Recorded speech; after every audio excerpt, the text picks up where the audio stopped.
कहानी की शुरुआत पास के एक गांव से होती है। कालू कौवा और गोरी कौवी हमेशा की तरह बिना मेहनत किए खाना चुराने की फिराक में थे।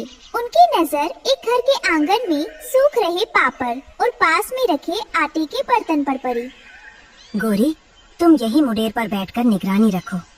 आज मैं अपनी फुर्ती से वो सबसे बड़ा वाला पापड़ चुरा कर लाऊंगा। देखना, पलक झपकते ही काम हो जाएगा। कालू जी, जरा संभल कर जाइएगा। उस घर की मालकिन बहुत तेज है, कहीं लेने के देने ना पड़ जाए। अरे तुम मेरी काबिलियत पर शक मत करो। मैं चीते की रफ्तार से जाऊंगा और हवा की तरह वापस आऊंगा।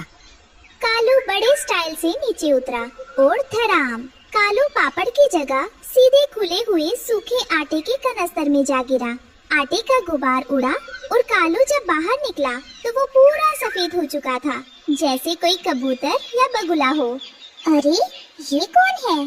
कालू जी, आप तो कौवे से सीधे हंस बन गए। पापड़ लाने गए थे या पाउडर लगाने? खैर खैर, हंसे मत। ये तो मेरा नया भेष बदलने का तरीका था। भागो यहाँ से, मालकिन बेलन लेकर आ रही है। सुंदरवन के एक पुराने पेड़ पर रानो चिड़िया और उसका पति टुन्नो चिड़ा रहती थी। उनका घोंसला बहुत कमजोर था। रानो ने हाल ही में 3 अंडे दिए थे, लेकिन जंगल में सूखा पड़ने के कारण खाने की बहुत कमी थी। रानो, तुम अंडों का ख्याल रखना। आज मैं बहुत दूर जा रहा हूँ। सुना है नदी के उस पार वाले बाग में कुछ अनाज गिरा है। मैं शाम तक जरूर लौटूंगा। जी, आप अपना ख्याल रखिएगा। मौसम बहुत खराब लग रहा है। मुझे बहुत घबराहट हो रही है। जल्दी लौट आइएगा। शाम होते होते आसमान काला पड़ गया और भयानक आंधी आ गई। टुन्नू अपनी चोंच में दाना दबाए तूफान से लड़ता हुआ वापस आ रहा था। तभी उसने देखा कि एक भारी डाल टूटकर रानो के घोंसले की तरफ गिर रही है। नहीं, अगर ये डाल गिरी तो मेरा घर और मेरे बच्चे सब खत्म हो जाएंगे।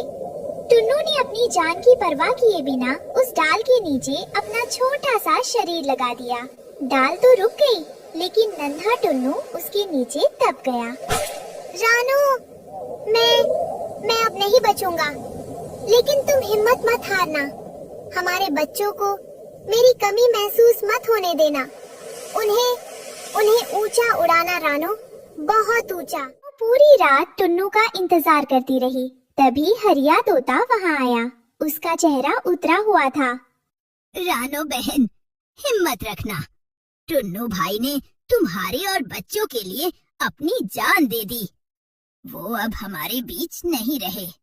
नहीं, ये नहीं हो सकता। आप मुझे और इन अजन्मे बच्चों को छोड़कर कैसे जा सकते हैं? अब हम किसके सहारे जिएंगे? कई दिन बीत गए। रानो भूख और प्यास से तड़प रही थी, लेकिन वो अपने अंडों को छोड़कर कहीं नहीं जा सकती थी। उसका शरीर कंकाल जैसा हो गया था। मेरे बच्चों, तुम्हारी माँ अभी जिंदा है। जब तक मेरी सांस है, मैं तुम्हें कुछ नहीं होने दूंगी, भले ही मैं भूखी मर जाऊं। तभी झाड़ियों के पीछे से बिल्लू बिल्ली की डरावनी आवाज आई। उसकी नजर रानो के घोंसले पर थी। म्याऊ। आज तो बड़ा मजा आएगा। एक कमजोर चिड़िया और 3 ताजे अंडे। आज की दावत तो पक्की है। हे भगवान, मुझे अपने बच्चों को बचाना होगा। रानो ने अपनी बची खुची ताकत समेटी और अंडों को एक एक करके पास के एक सूखे वीरान पेड़ की खोह में छिपा दिया। वो उसी सूखे पेड़ की जड़ पर बैठकर रोने लगी। हे वन देवता, मेरा सब कुछ लुट गया। अब ये बिल्लू मेरे बच्चों को खा जाएगा। मेरी मदद करो, कोई तो मेरी मदद करो। रानो के गरम और सच्चे आंसू उस सूखे पेड़ की जड़ पर गिरे। अचानक सूखी लकड़ी में जान आ गई। पेड़ कांपने लगा और उससे एक जादुई आवाज आई। रो मत बेटी, एक पतिव्रता और ममता से भरी माँ के आंसू व्यर्थ नहीं जाते। मैंने तुम्हारा त्याग देखा है, अपनी आंखें खोलो। पेड़ की सूखी डालियों पर अचानक हरे पत्ते और लाल सुनहरे जादुई सेब उगाए। ये तो किसी चमत्कार से कम नहीं है। रानो हैरान थी। पेड़ की एक डाली नीचे झुकी और रानो के पास एक रसीला सेब आ गया।